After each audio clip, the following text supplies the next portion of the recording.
Abonnez-vous et cliquez aussi sur la petite cloche de notification pour ne rien rater de nos prochaines vidéos. N'oubliez pas de partager aussi la vidéo et de la liker. Afrique N24.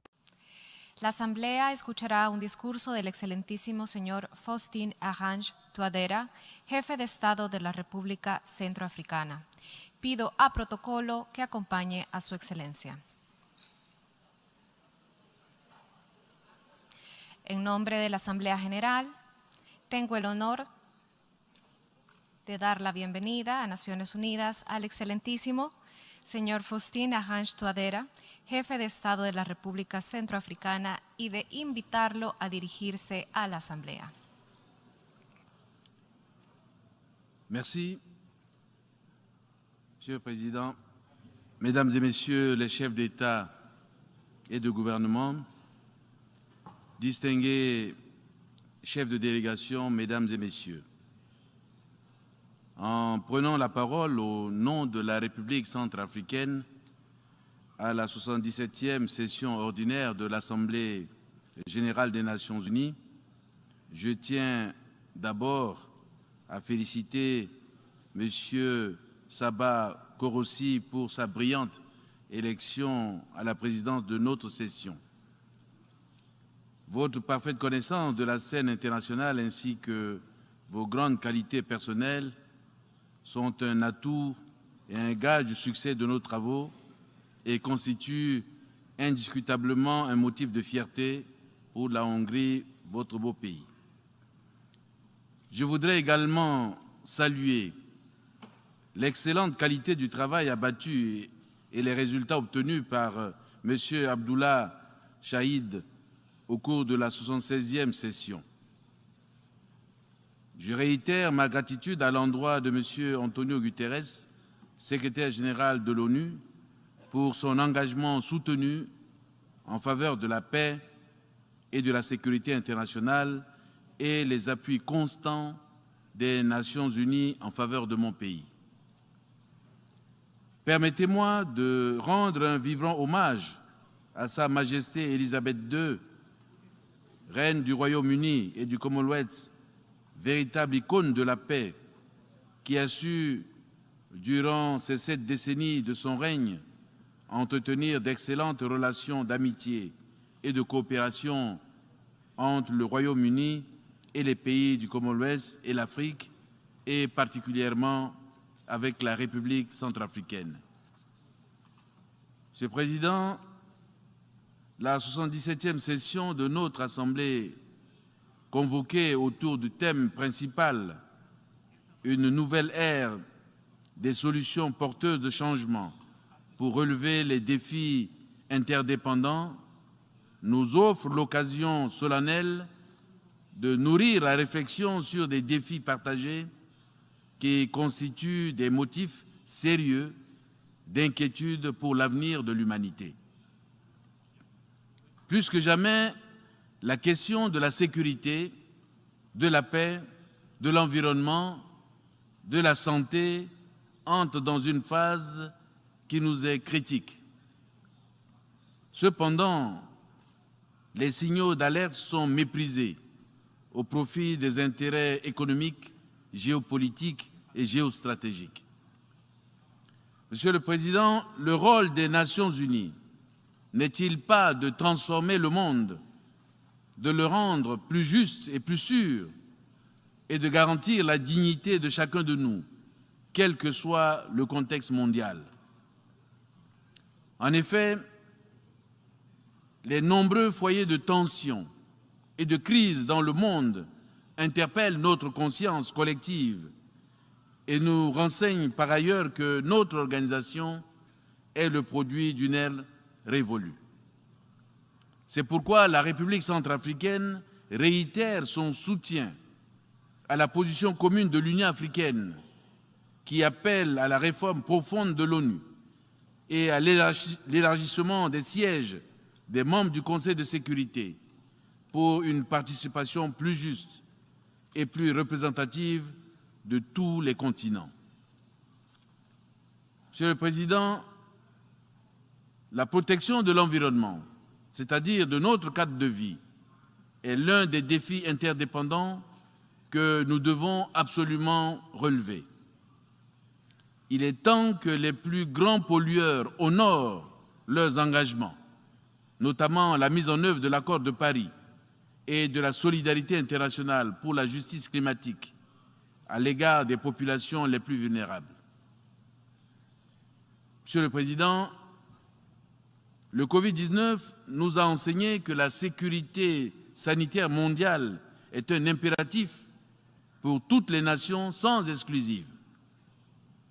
Mon pays se réjouit du changement de paradigme qui s'opère dans le secteur de la santé et de l'élan de solidarité sans précédent qui l'accompagne, notamment l'accès aux vaccins contre la poliomyélite, le Covid-19 et bientôt le vaccin contre le paludisme. C'est donc avec fierté que mon pays a accédé au statut de pays libre de la poliomyélite et vacciné 50% de la cible nationale contre le Covid-19. Je salue et encourage l'initiative de santé et de préparation aux urgences mise en œuvre par l'Organisation mondiale de la santé. La République centrafricaine est fière d'en être l'instigatrice et le premier pays pilote avec des retombées tangibles sur l'amélioration de sa capacité à gérer des épidémies. Monsieur le Président, la République centrafricaine a vu son élan vers le développement ralenti ces dernières années par de graves crises sécuritaires et sanitaires exacerbées par le déficit persistant d'appui financier de la part de la communauté internationale, entraînant notamment la perturbation des productions agricoles, forestières et minières. Dans sa situation d'État fragile, confronté à l'insécurité alimentaire et à un déficit criard de ressources matérielles et humaines, la République centrafricaine continue de consentir d'énormes sacrifices afin d'améliorer sa gestion macroéconomique et sa gouvernance fiscale. Ainsi, avec l'appui des partenaires, mon pays a su mettre en place des réformes ambitieuses permettant de renforcer la mobilisation des recettes et l'optimisation des dépenses publiques. Mon pays attend le rétablissement du programme de facilité élargie de crédit suspendu par le Fonds monétaire international afin de soutenir l'amélioration des ressources domestiques pour faire face à l'absence des appuis budgétaires des partenaires techniques et financiers et la digitalisation des menus recettes. Des pistes de solutions restent à explorer à travers des mécanismes régionaux et internationaux, dans un esprit d'interdépendance afin de relever les défis du développement des infrastructures physiques, transport, énergie, eau, éducation, santé, par la mise en œuvre des programmes adaptés et la mobilisation de financement à travers le partenariat public-privé. Des défis de l'accès au marché des capitaux pour le financement des projets de développement dans le cadre du partenariat État-secteur privé. De développement et de la coordination des politiques commerciales et des relations économiques avec les autres régions.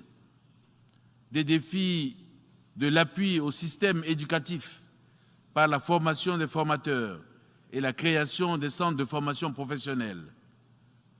De développement d'une économie résiliente capable de résister aux chocs internes et externes à travers la diversification de l'économie et l'appropriation des nouvelles technologies. Des défis de développement des mécanismes de financement innovants destinés à la fois à l'agriculture et au climat afin d'améliorer l'accès au capital financier nécessaire pour développer le secteur agro-pastoral. Défis de promotion des solutions et approches intelligentes face au changement climatique et adaptées au contexte national. Monsieur le Président, la République centrafricaine est le premier pays d'Afrique a adopté le Bitcoin comme monnaie de référence paiement numérique et le premier au monde a adopté à l'unanimité le projet de loi régissant les crypto-monnaies. Cette initiative ambitieuse et innovante présente un potentiel énorme pour repositionner l'économie, améliorer les perspectives et changer le destin des Centrafricains en cette époque où il faut s'ouvrir à de nouveaux horizons et à des solutions qui vont au-delà du conventionnel. Il est établi, Monsieur le Président, que la République centrafricaine contribue à la recherche des solutions porteuses de changement pour relever les défis interdépendants avec plus d'engagement et de conviction. À cet égard, plusieurs réformes et initiatives courageuses ont été entreprises avec l'appui des partenaires internationaux en vue de renforcer l'état de droit et restaurer l'autorité de l'État sur toute l'étendue du territoire. Par ailleurs, les mesures courageuses prises par le gouvernement dans le cadre de la lutte contre l'impunité, la mise en œuvre de l'accord politique pour la paix et la réconciliation du 6 février 2019 et de la feuille de route conjointe de Luanda, ainsi que les recommandations du dialogue républicain, ont favorisé la décrispation du climat sociopolitique national. Fidèle à ses engagements internationaux, la République centrafricaine a aboli la peine de mort le 1er juin 2022 et adopté le 31 août de la même année une loi relative à la lutte contre la traite des personnes ainsi qu'un code de la protection de l'enfant. Monsieur le Président, c'est avec un intérêt particulier que j'ai noté la condamnation ferme par le Conseil de sécurité dans sa dernière résolution 2648-2022 du 29 juillet 2022 des attaques perpétrées contre les paisibles populations civiles par les groupes armés. Je note également avec satisfaction la position du Conseil à l'encontre des réseaux transnationaux de trafiquants qui continuent d'approvisionner les groupes armés en armes de tout calibre. En me félicitant des avancées significatives qui ont permis de lever substantiellement l'embargo sur les armes imposées à nos forces de défense et de sécurité, je tiens à transmettre la gratitude du peuple centrafricain à tous les pays amis et frères qui soutiennent fermement notre demande de levée totale de l'embargo. Je déplore cependant les manœuvres tendant à légitimer les groupes armés et à maintenir insidieusement l'embargo, à qui profite le crime. Monsieur le Président, la République centrafricaine a beaucoup souffert des erreurs d'appréciation et des désinformations qui ont malheureusement trop duré.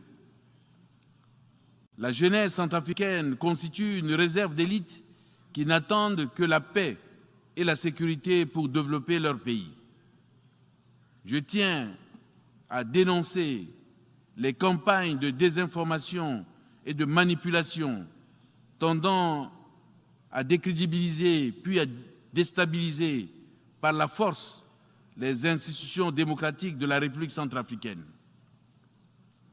Ces campagnes, menées par certains médias internationaux, sur fond de néocolonialisme aux contours flous et menaçants, dont le succès tient moins à leur véracité qu'à des ficelles rhétoriques éprouvées, sont uniquement motivées par la préservation des intérêts géostratégiques et géopolitiques de certains États, loin des intérêts vitaux du peuple centrafricain. La République centrafricaine réclame de ses partenaires un rapport de confiance et de respect mutuel. Elle est toujours disposée à coopérer avec tous les pays du monde pourvu que ses intérêts vitaux et sa souveraineté soient respectés. Je souhaite donc plein succès à nos travaux. Vive la solidarité internationale. Je vous remercie.